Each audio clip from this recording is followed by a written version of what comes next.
Ieri ha preso il via la sagra di San Martino, complice la bella giornata, si è riversata su tutta l'area tantissima gente.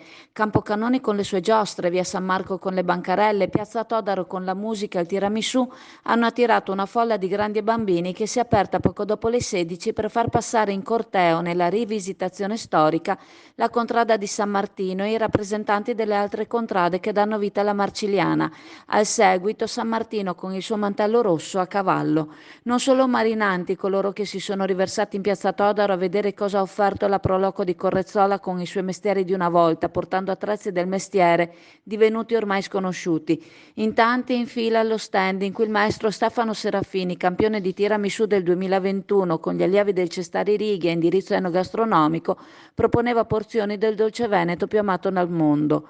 Intervenuto il sindaco Mauro Armelao, orgoglioso di riportare una festa così sentita dopo le chiusure della pandemia e di riportarla nella piazza di Sottomarina, che più di altre ha avvertito un senso di trascuratezza, ma che ha dimostrato di essere pronta ad iniziative come questa. Un impegno mantenuto da parte dell'amministrazione di farla rivivere, come era stato fatto anche in occasione dell'evento Sette Mari, in cui era intervenuta anche la Marina Militare Italiana.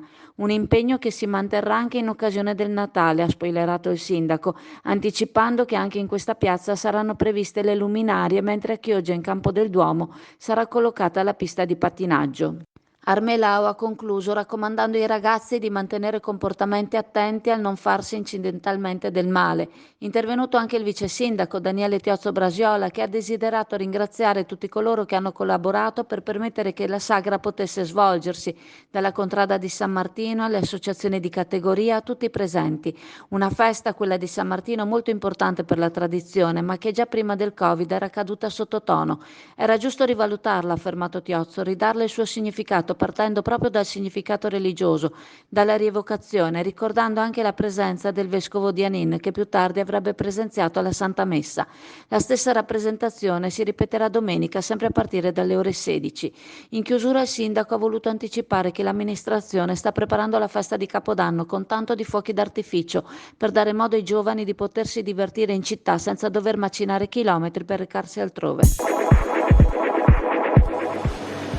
Allora siamo alla Camera, la pescheria della Camera. La novità è le ostriche. Praticamente c'è una nuova confezione, come potete vedere dall'immagine, costa 15 euro il chilo, sono una decina di ostriche, il prezzo è buono e sono veramente ottime. Una novità tecnologica, aprire le ostriche non è facilissimo, queste invece sono preparate, cioè praticamente hanno fatto un sistema in cui c'è una parte dell'ostrica che è stata già lavorata, c'è un prodotto organico, quindi assolutamente che non dà nessun problema, e all'interno di ogni confezione c'è un vero e proprio piccolo bisturi che, come potete vedere, rende facilissima l'apertura dell'ostica.